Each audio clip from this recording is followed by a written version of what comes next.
Sa ngalan ng Ama, ng Anak at ng Espiritu Santo, Amen. sumainyo ang Panginoon. At sumainyo rin.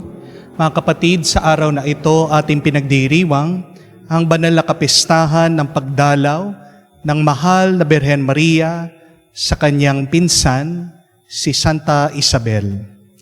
Tayo ay nagpapasalamat din sa Diyos dahil ang ating mahal na ina ay palagi ding bumibisita sa atin.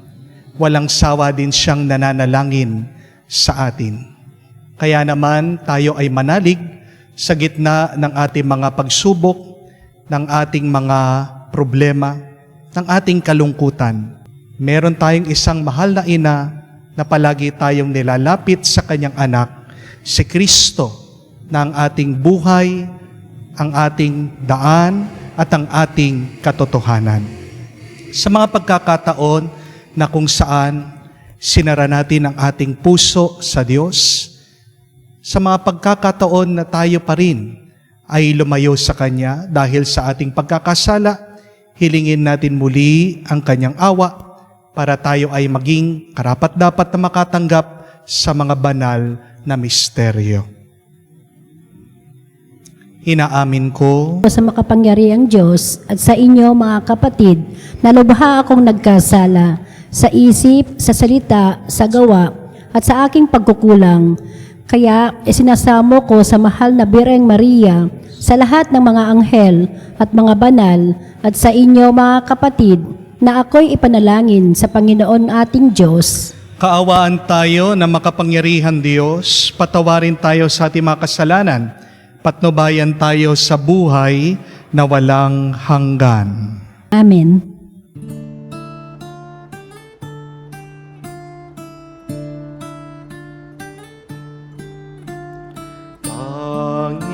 Panginoon, maawa ka. Panginoon,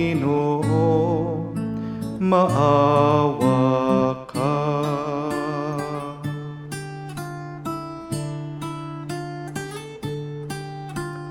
Kristo, maawa ka.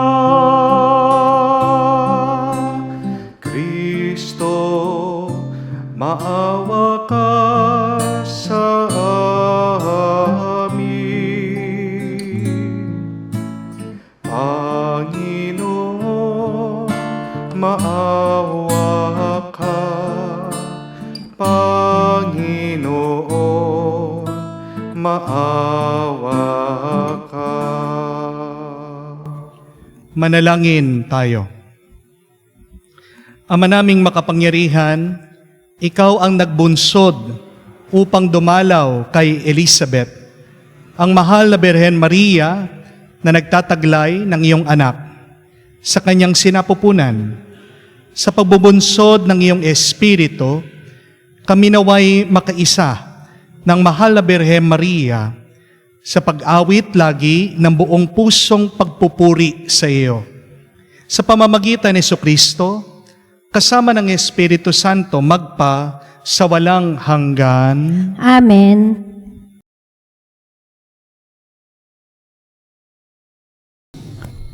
Unang pagbasa mula sa aklat ni Propeta Sophaneas. Umawit ka ng malakas, lungsod ng Sion. Sumigaw ka, Israel.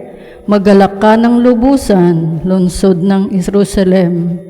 Ang mga nagpaparusa sa iyo ay inalis na ng Panginoon at itinapon niya ang iyong mga kahaway. Nasa kalagitnaan mo ang hari ng Israel. Ang Panginoon wala ng kasawiang dapat pang katakutan. Sa araw na yaon ay sasabihin sa Jerusalem, huwag kang matakot, Sion. Huwag kang manghina ng iyong loob. Nasa piling mo ang Panginoon ng iyong Diyos. Parang bayaning nagtagumpay, makikigalak siya sa iyong katuwaan. Babaguin ka ng kanyang pag-ibig, at siya'y masayang aawit sa laki ng kagalakan, gaya ng nagdiriwang sa pista. Ang salita ng Diyos. Salamat sa Diyos. Kapiling niyo ang kabutihing poong banal ng Israel. Kapiling niyo ang butihing poong banal ng Israel. Ang Diyos ang siyang nagliligtas sa akin. Tiwalang-tiwala ako at wala muntimang pangamba, sapagkat ang poon ng lahat sa akin. Siya ang aking awit, ang aking kaligtasan. Malugod kayong sasalok ng tubig sa batis ng kaligtasan. Kapiling niyo ang butihing poong banal ng Israel. Magpasalamat kayo sa poon. Siya ang inyong tawagan. Ipaalam ninyo sa mga bansa ang kanyang ginawa. Ipahayag niyo ang kadakilaan ng kanyang pangalan. Kapiling niyo ang butihing poong banal ng Israel. Umawit kayo ng papuri sa poon, sapagkat kahanga-hanga ang kanyang mga ginawa. Ipinahayag ninyo ito sa buong daigdig. Mga anak ng Siyon, umawit kayo ng buong galak, sapagkat nasa piling ninyo ang dakila at ang banal ng Israel. Kapiling niyo ang butihing poong banal ng Israel.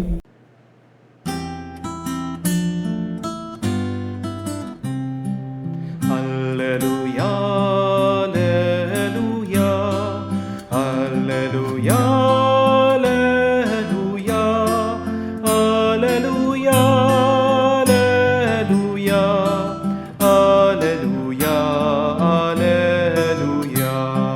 alleluia, alleluia, alleluia, alleluia, Berhem mapalad sa pananalig mong tapat sa Diyos na tagapagligtas. Alleluia, alleluia. Sumainyo ang Panginoon. At sumainyo rin. Ang mabuting balita ng Panginoon ayon kay San Lucas. Papuri sa inyong Panginoon. Si Maria ay nagmamadali na pumunta sa isang bayan sa kaburulan ng Huda. Pagdating sa bahay ni Zacarias, binati niya si Elizabeth. Nang marinig ni Elizabeth ang pagbati ni Maria, naggagalaw ang sanggol sa kanyang tiyan.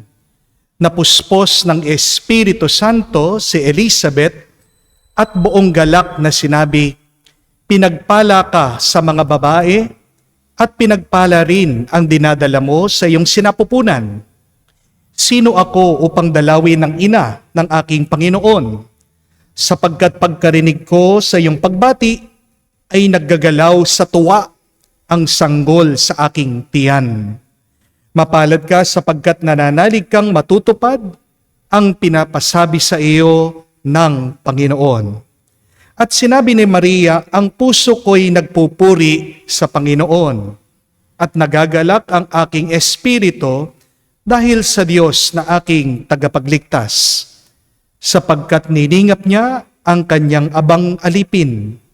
At mula ngayon ako'y tatawaging mapalad ng lahat ng salinlahi, dahil sa mga dakilang bagay na ginawa sa akin ng makapangyarihan. Banal ang kanyang pangalan. Kinahahabagan niya ang mga may takot sa kanya. Sa lahat ng salit-saling lahi, pinakita niya ang lakas ng kanyang mga bisig. Pinangalat niya ang mga palalo, ang isipan. Ibinagsak niya ang mga hari mula sa kanilang trono at itinaas ang mga nasa abang kalagayan. Binusog niya ng mabubuting bagay ang mga nagugutom at pinalayas niyang wala ni anuman ang mayayaman. Tinulungan niya ang kanyang bayang Israel bilang pagtupad sa pangako niya sa ating mga magulang, kay Abraham at sa kanyang lahi magpakailanman. Tumira si Maria kina Elizabeth ng may 3 buwan at saka umuwi. Mga kapatid, ang mabuting balita ng ating Panginoon. Pinupuri ka namin, Panginoong Yesukristo. Magandang araw po muli sa inyong lahat. At dasal at dalangin ko na kayo po ay nasa mabuti at magandang kalagayan pa rin. Ito po ang huling araw ng buwan ng Mayo. Sigurado po yung mga nagsisimba ngayon, may iba-iba kayong mga pinagdaanan ngayong nakalipas na buwan. Naging very challenging din po ang mga nakalipas na linggo. Amen? Lahat po tayo ay may pinagdaanan na problema. Lahat po tayo ay may pinag-alala. Dasal at dalangin natin sa pagtatapos ng buwan na ito, sa paparating na buwan ng Hunyo, naway maging mas magaan, maging mas masaya, at maging mas payapa ang mga darating na araw. Amen? Because remember, the month of June is the month of the Sacred Heart of Jesus. So napakaganda pong pagtatapos sa buwan ng Mayo at pagsalubong sa buwan para sa Sagradong Puso ni Jesus sa pamamagitan ng kapistahan ng pagbibisita ng ating mahal na Birhen Maria. At manalig po kayo na kung ang ating mahal na ina ay binisita niya ang kanyang pinsan, si Santa Isabel, tayo din po ay walang sawang bumibisita din sa atin. Kaya naman po hiling natin at dasal na mabuksan ang ating mga isip at puso na sa pamamagitan ng pagpasok ng ating mahal na ina sa ating puso, naway tayo'y mas mailapit niya sa kanyang anak si Jesus na pinagmumulan ng umaapaw na grasya. Amen? Sa tingin ko po, marami po sa inyo ang sasang-ayon sa akin kung sasabihin ko na hindi porket meron kang pera na mayaman ka na. Amen? Having money does not automatically make you rich. Hindi lahat ng may salapi ay mayaman na. Meron po akong kakilala, napakayaman. Sobrang dami po ng kanyang lupain. Pinagmamalaki po niya yung kanyang mga titulo. Ito po ay naka-folder. Pero alam niyo po, kahit na napakalawak ng kanyang mga lupain, itong taong ito naka-wheelchair. Opo, mayaman siya. Opo, mapera siya. Opo, marami siyang ari-arian. Opo, marami siyang pagmamay-ari. Pero hindi lang naman yon ang batayan ng pagiging mayaman. Amen? Because being rich is having more than just money. Tandaan niyo po yon. Ano po ang ibig sabihin ng pagiging mayaman? What does being rich really mean? Hindi lang po yung merong kang pera. Pero unang-una dyan, yung buhay ka, yung malusog ka, yung wala kang sakit, that in itself is your wealth, your riches. Kahit na pagkarami-rami ng iyong pera, kung may sakit ka naman, kung may kapansanan ka, kung palagi kang umiinom ng gamot, kung hindi mo rin ma-enjoy ang buhay na ito, di ba? Parang mahirap ka din. Ang talino mo, kung madiskarte ka, mayaman ka. Kung meron kang malalim na pananampalataya, pananalig, at nagtitiwala ka sa Diyos. Kaya nga, sa gitna ng iyong mga pagsubok at problema, kaya mo pa rin lumaban, kaya mo pa rin magpatuloy, yang iyong pananampalataya, yang iyong lakas ng loob, isa din yang kayamanan. Amen? Huwag din nating kalimutan. Pag pinipili nating maging masaya, araw-araw, kahit na meron tayong mga lungkot, kahit na meron tayong mga takot, kahit na meron tayong pag-aalala, mayaman ka. Pag kaya mong ngumiti, pag kaya mong mag-enjoy, pagpuno ang puso mo ng pasasalamat at pagpupuri sa Diyos, isa din niyang klase ng kayamanan. At kahuli-hulihan, kayamanan din pag meron tayong mga tao na kasama natin na nagmamalasakit, nagmamahal sa atin. Napakaganda nung kasabihan. Sabi po, a miracle sometimes in life is having people who are good and kind-hearted. Yan po ang milagro ng buhay. Huwag niyong kakalimutan yan. Pag merong nagmamahal sa'yo, gumagabay sa'yo, tumutulong sa'yo, nagmamalasakit sa'yo, merong kang milagro sa iyong buhay. Pinagpala ka. Ano naman po ang bangungot ng buhay? Ito po. Ano naman po ang sumpa ng buhay? Ito po. Yung pag mag-isa ka. Yung pag merong taong ayaw sa'yo. Yung iniiwasan ka. Yung kinamumuhian ka. Kahit na pagkarami-rami mong pera, hindi po kasiguraduhan yan na magiging masaya ka. Kahit na pagkadami-dami ng iyong arian, hindi yan kasiguraduhan na ikaw ay mamahalin. Kaya nga po, may narinig ako isang lalaki, sabi niya, kung gusto mong mag-asawa, maghanap ka yung mamahalin ka kahit na wala kang pera. Huwag kang maghahanap ng asawa pag mayaman ka na. Dahil sigurado, yung mapapangasawa mo, ginusto ka lang, hindi dahil mahal ka, pero mahal ka dahil mayaman ka. Di po ba, mga kapatid, ang mabuting balita? Mayaman po tayo. Mayaman ka. Kahit na may sakit ka, marami kang utang, marami kang iniisip, maniwala ka, mayaman ka. Bakit natin sinasabi na mayaman tayo? Bakit kailangan nating paniwalaan na mapalad tayo? Kasi meron tayong isang Diyos na mahal tayo. Amen? And how does God loves us? God loves us through this, by His visitation. Sa paglapit ng Diyos sa atin, sa pananatili ng Panginoon sa ating buhay. Yan talaga ang kayamanan. Yan talaga ang nagbibigay sa atin ng pagpapala. Amen? Basahin niyo po ang inyong Biblia. Marami kayong makikitang eksena na ang Diyos ay bumibisita sa kanyang mga nilikha, sa kanyang bayan, sa kanyang mga minamahal. Pero ito po ang nakakamangha. Sa bawat pagbisita ng Diyos, meron siyang pagpapalang binibigay. Merong milagro na nangyayari.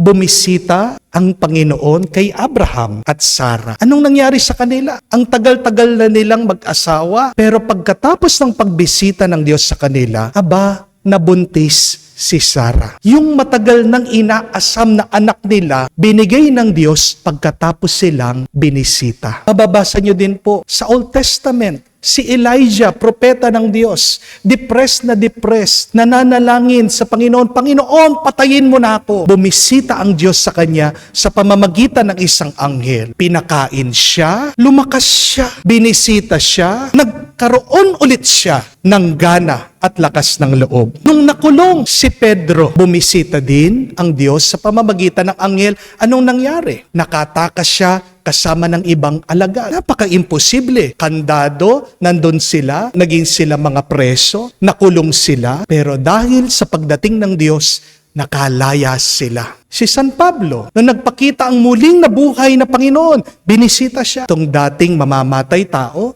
nagbago. Mga kapatid, kapag bumibisita ang Diyos, anong kasunod nito? May pagpapala at may milagro. Amen? Kaya nga po sa ating narinig na ebanghelyo ngayon, sa pagbisita ni Maria kay Elizabeth, anong epekto nito? Pinahayag po ni Elizabeth na yung sanggol sa kanyang sinapupunan, lumukso sa tuwa. Anong nagbigay ng galak at tuwa dito sa sanggol? Hindi yung nakarinig siya na bibigyan siya ng pera. Hindi yung nakarinig siya na bibigyan siya ng lupain at ari-arian. Hindi ang kapangyarihan, kung hindi ang paglapit, ang pagbisita ng Diyos. Mga kapatid, alam ko din po na kayo ay may kanya-kanyang lungkot na dinadala sa inyong puso. Gusto niyo po bang mawala yan? Gusto niyo po bang mapalitan ng tuwa? Kailangan nating buksan ang ating puso, ang ating kalooban sa Diyos.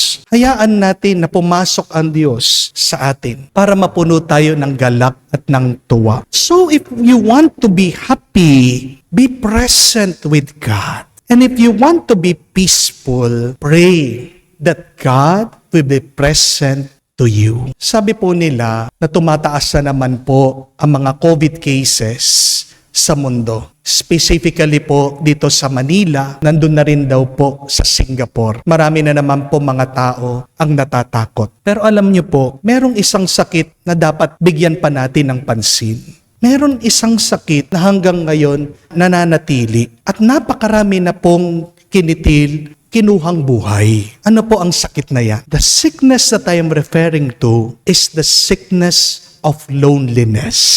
Mas marami na pong pinatay ang kalungkutan kesa sa COVID. Dahil sa kalungkutan, napakarami pong mga tao minsan ang nagpapakamatay. Amen? Kamakailan lang po, ako po ay bumisita sa Japan. At isa pong nalaman ko doon, pwede po pala kayong mag-rent ng girlfriend. Magbabayad lang po kayo, sasamahan ka ng isang babae, 2 oras, sa pera po natin, 3,500 pesos. Pero kung ayaw mo naman ng babae, pwede din po lalaki. Pero kung ayaw mo naman ng lalaki, alam niyo po nakakapagtaka, meron din po rent a mother. Para po dun sa mga namimiss nila yung kanilang mga nanay. Sasamahan po kayo ng isang ina, pagluluto kayo, yayakapin kayo, makikipagkwento sa inyo, parang isang ina. Pero tingnan niyo po yun, no? Hindi po ba nakakalungkot yun? Na kailangan mo munang magbayad ng tao para samahan ka. Kailangan mo munang bumili ng tao para maramdaman mo na merong nagmamahal sa iyo. Kaya tayo po dito sa Pilipinas, napakapalad po natin. Bakit? Kasi hindi ka na kailangan magbayad ng tao para mahalin ka. Hindi ka kailangan bumili ng tao para meron kang makakwentuhan. Anong kailangan mong gawin? Lumabas ka lang dyan sa kalsada, maraming mga tao, makipagkwentuhan ka, malilibang ka. Makakita ka ng mga magta-tricycle, kumustahin mo lang, mauubos ang oras mo. Napakapalad po natin na tayo dito sa Pilipinas na kahit na hindi ka nila kakilala, minsan sila pang nagmamalasakit sa iyo. Hindi po ba? Pero wag nating kalimutan, kahit na wala kang nakikita mga tao, meron pa ring isa na kasama mo, hindi mo lang nakikita. At yan ang Diyos. Kaya nga, pag ikaw ay nalulungkot, anong magandang gawin? Magdasal ka. Dahil sa iyong pagdarasal, nararamdaman mo ulit na kasama mo ang Diyos. Pag ikaw ay nabibigatan, bumisita ka, pumunta ka sa simbahan. Pag nakita mo ang liwanag doon sa tabernakulo, yan ay ang tanda na present ang Diyos. At kung naman ikaw ay malayo sa simbahan, bakit hindi mo buksan ang iyong puso sa Diyos? Kaya nga, isang napakagandang dasal po ito. Sabihin mo, Panginoon, tinatanggap kita. Lord, I welcome you to my heart. Yan ang mag-aalis ng lungkot sa iyong puso. Nung pong naglalakad ako sa Japan, nakita ko po napakaraming mga tao, namamasyal, nagliliwaliw. Minsan meron ako mga nakakasalubong na mga babae, mga Hapon, ang gaganda. Pero hindi ko po tinitignan yung mga legs, no? Anong tinitignan ko? Yung mga mata nila. Anong nakita ko? Mga matang malungkot. Kasi ang natutunan ko, kahit paano mo takpan ng makeup ang muka, hindi mo matatakpan kung anong nangyayari sa mata. At ano po ang sabi? That our eyes are the windows to our soul. Ang dami po mga kabataan na Hapon, nagtatrabaho, binebenta nilang kanilang mga katawan. Makikita mo ang lungkot.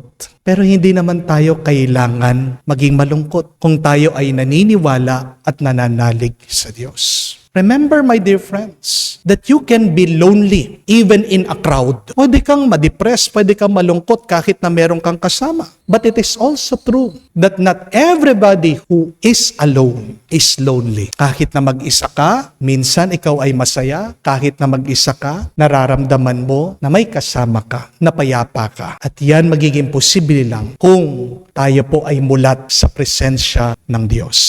Mga kapatid, napakapalad natin dahil nandyan ang ating mahal na ina, palagi nananalangin sa atin. Napakapalad natin dahil mahal na mahal tayo ng Diyos. Naway ang ating dasal ngayong araw, sabihin natin, Panginoon, tinatanggap kita. I welcome you, Lord. I welcome you, Mama Mary. At naway sa pananatili ng Panginoon, tanggapin niyo po ang umaapaw at sobra-sobrang pagpapala at grasya niya. Amen. Mga kapatid, ating ialay ang ating mga dasal at panalangin sa Diyos at ating sabihin, Panginoon, dinggin mo kami. Ang simbahan naway lubos na buksan ang kanyang puso sa salita ng Diyos at ipahayag ni ito ng may kagalakan sa lahat ng tao at kultura. Manalangin tayo sa Panginoon. Panginoon, dinggin mo kami. Ang mga namumuno sa mga bansa naway makagawa ng mga programa sa pagtatatag ng isang higit na maayos na mundo ayon sa diwa na mapagpakumbabang paglilingkod ni Maria. Manalangin tayo sa Panginoon. Panginoon, dinggin mo kami. Tayo naway pasiglahin ng mahal na Birheng Maria upang madagdagan natin ang ating mga pagsisikap sa pagtataguyod ng isang higit na maayos na lipunan. Manalangin tayo sa Panginoon. Panginoon, dinggin mo kami. Sa katahimikan po ng ating puso, banggitin din natin sa Diyos ang ating mga personal na pangangailangan. Panginoong Diyos, binababa mo ang makapangyarihan at tinataas ang Aba. Sa tulong ng mga panalangin na Mahal na Birhen Maria, pinagkakatiwala namin sa iyo ang aming mga pag-asa sa pamamagitan ni Kristo, aming Panginoon. Amen.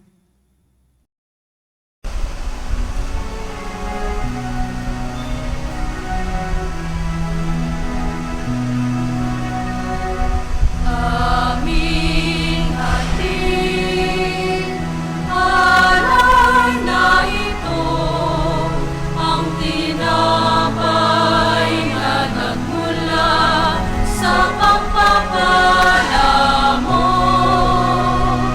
At tanggapin ang alak na ito, inuring inihain sa'yo. Mahal naming Diyos, iyong tanggapin ang munting alay mula sa amin.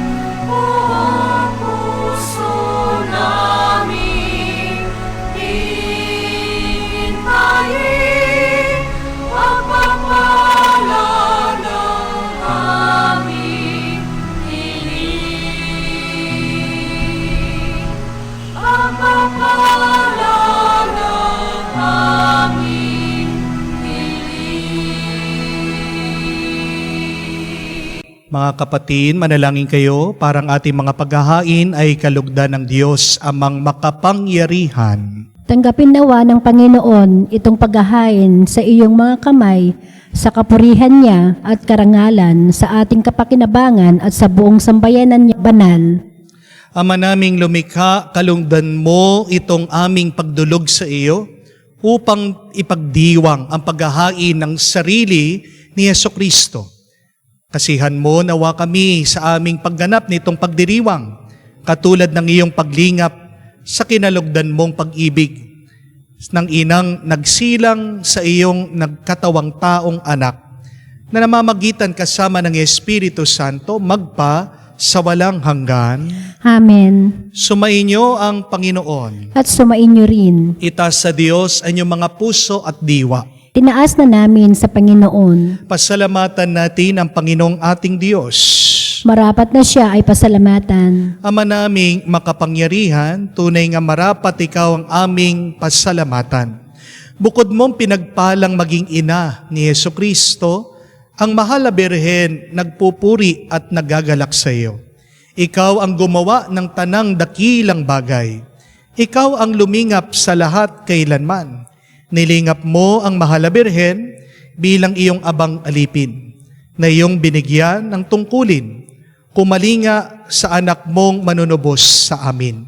Kaya kaisa na mga anghel na nagsisiawit ng papuri sa iyo, nang walang humpay sa kalangitan kami nagbubunyi sa iyong kadakilaan.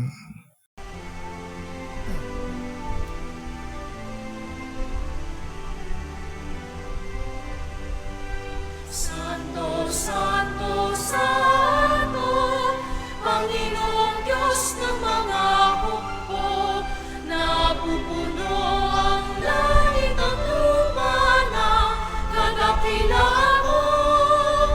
Hosana, Hosana, sa kaitaasan, pinagpala ang naparirito sa ngalan ng Panginoon. Hosana, Hosana, sa kaitaasan. Hosana, Hosana, sa kaitaasan.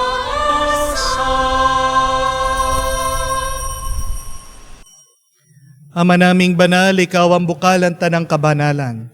Kaya't sa pamagitan ng iyong Espiritu, gawin mong banal ang mga kaloob na ito, upang para sa amin, maging katawan at dugo ng aming Panginoong Heso Kristo. Bago niya pinagtiis ang kusang loob na maging handog, Hinawakan niyang tinapay, pinasalamatan kanya, pinaghati-hati niya iyon, inabot sa kanya malagad at sinabi, "Tanggapin ninyong lahat ito at kanin. Ito ang aking katawan na ihahandog para sa inyo."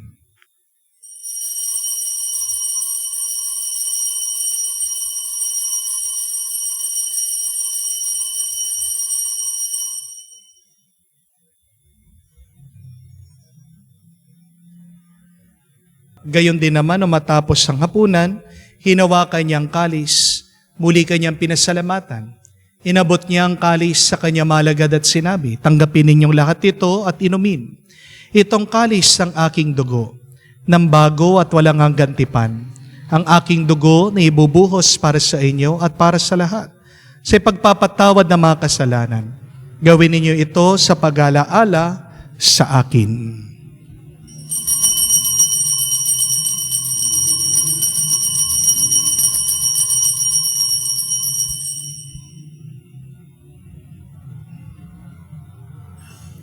Ang misteryo ng pananampalataya. Aming ipinahayag na namatay ang iyong anak, nabuhay bilang Mesiyas at magbabalik sa wakas para mahayag sa lahat. Ama, ginagawa namin ngayon ang pag-alaala sa pagkamatay, muling pagkabuhay ng iyong anak. Kaya tinialay namin sa iyo ang tinapay na nagbibigay buhay at ang kalis sa nagkakaloob ng kaligtasan. Kami nagpapasalamat dahil kami yung minarapat na tumayo sa harap mo para maglingkod sa iyo. Sinasamo namin kami magsalo-salo sa katawan at dugo ni Kristo ay mabuklod sa pagkakaisa sa pamamagitan ng Espiritu Santo. Amalingapin mong iyong simbahan, laganap sa buong daigdig. Puspusin mo kami sa pag-ibig. Kaisa ni Francesco ang aming Papa, Florentino aming Arsobispo at ng Tanang Kaparian. Alalahanin mo rin ang aming mga kapatid na nahimlay may pag-asang muling mabubuhay. Gayon din lahat ng mga pumanaw. Kawan mo't sila't patuloyin sa iyong kaliwanagan. Kawan mo't pagindapatin kaming lahat, makasalo sa iyong buhay na walang wakas. Kaisa na mahal na Birhen Maria, Ina ng Diyos, kaisa na mga apostol at lahat ng mga banal na namuhay dito sa daigdig na kalugod-lugod sa iyo, may pagdiwang nawa namin ang pagpupuri sa ikararangal mo sa pamamagitan ng iyong anak aming Panginoong Heso Kristo. Sa pamamagitan ni Kristo, kasama niya at sa Kanya, ang lahat ng parangal at papuri ay sa iyo, Diyos Ama, makapangyarihan, kasama ng Espiritu Santo, magpasawalang hanggan.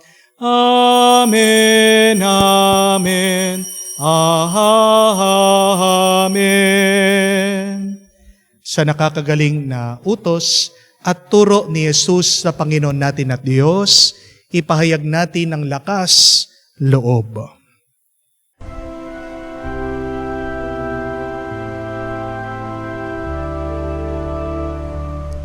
Ama namin, sumasalangit ka, sambahin ang ngalan mo, mapasa amin ang kaharian mo,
Hinihiling namin kami adya sa lahat ng masama, pagkalooban ng kapayapaan araw-araw, iligtas sa kasalanan, at ilayo sa lahat ng kapamakan.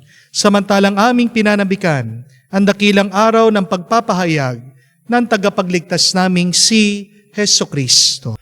Sapagkat iyo ang kaharian at ang kapangyarihan at ang kapurihan magpakailanman. Amen.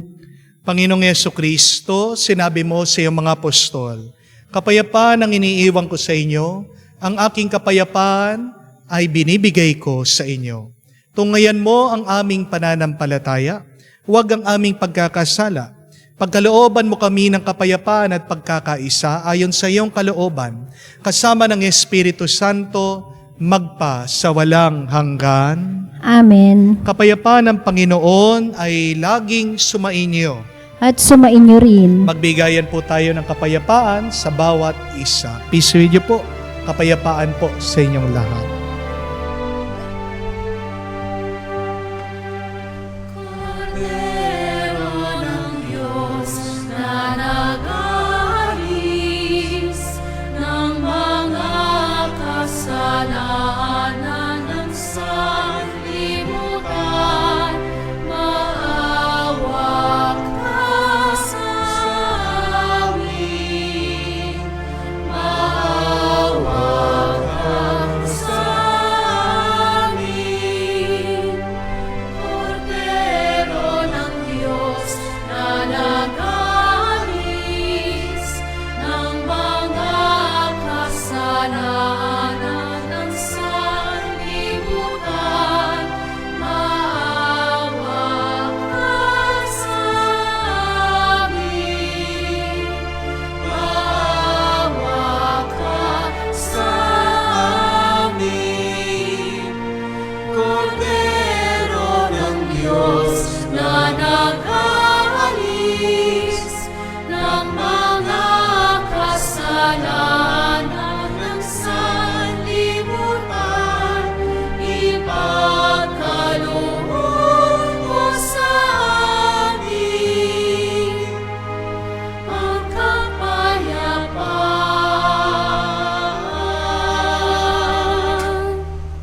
Mga kapatid, naririto ang ating Panginoong Jesucristo, ang Kordero ng Diyos, nag-aalis sa mga kasalanan ng sanlibutan. Mapalad tayong lumalapit sa piging ng Kordero. Panginoon, hindi ako karapat-dapat na magpatuloy sa iyo, ngunit sa isang salita mo lamang ay gagaling na ako.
Manalangin tayo. Ama naming mapagmahal, ang puso namin nagpupuri sapagkat dakila ang iyong ginawa, para kami makatanggap ng buong galak. Ang iyong anak na nooy masayang nadamang kaharap ni San Juan, bagamat lingid ng pangmalas. At dito na may aming nakatagpo sa banal na pakikinabang, sa pamamagitan niya kasama ng Espiritu Santo, magpa sa walang hanggan. Amen. Tunay nga na tayo po ay napakapalad dahil hanggang ngayong sa panahon na ito, tayo ay binibisita ng mahal na ina. Maraming mga lugar na kung saan nagpakita ang ating mahal na ina at alam natin ang mga ito. Sa Guadalupe, sa Fatima, sa Lourdes, kahit din po sa atin dito sa Manawag. Pinapaniwalaan na doon sa Manawag ay tinawag ang mga tao, naramdaman nila ang ating mahal na ina. At sa bawat pagbisita ng mga tao sa mga lugar na ito, sila ay nakatanggap ng pagpapala. Kayo po ay mabibigla kung pupunta kayo doon sa Lourdes, kahit na ito ay lugar para sa mga Katoliko, meron din po mga ibang dayuhan na kahit na hindi sila naniniwala sa ating pananampalataya, bumibisita sila. Bakit? Kasi gusto nilang makatanggap ng grasya, ng kagalingan, ng kaginhawahan. Tingnan niyo po ang grasya at pagpapala ng Diyos, na kahit na sa mga tao na walang paniniwala, sila ay binabasbasan niya. Paano pa kaya kung tayong mga tapat, nananalig sa Kanya, mas marami pang blessing at pagpapala ang tatanggapin natin. Kaya naman, ang ating pong assignment, kung kaya nyo din po, kayo po ay bumisita sa simbahan, lumapit kayo sa larawan ng ating mahal na ina, magdasal kayo kung humihingi kayo ng pagpapala.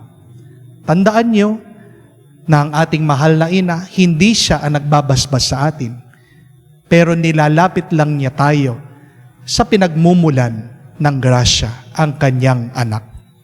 Kung naman po kayo ay mahihirapan, makaalis sa inyong mga tahanan at makabisita sa mga simbahan, kahit lang po sa inyong silid, kung nasaan man kayo, sa anumang dako ng mundo, magdasal kayo. Kahit isang Hail Mary lang. At hayaan nyo ng ating mahal na ina ay bumisita sa inyo at siya din ang maglapit sa inyo sa kanyang anak. Sumainyo ang Panginoon. At sumainyo rin. At kayo ay basbasan ng Diyos sa makapangyarihan sa lahat, sa ngalan ng Ama, ng Anak, ng Espiritu Santo. Amen. Ang ating misa ay natapos na. Humayo kayo sa kapayapaan ni Kristo. Salamat sa Diyos.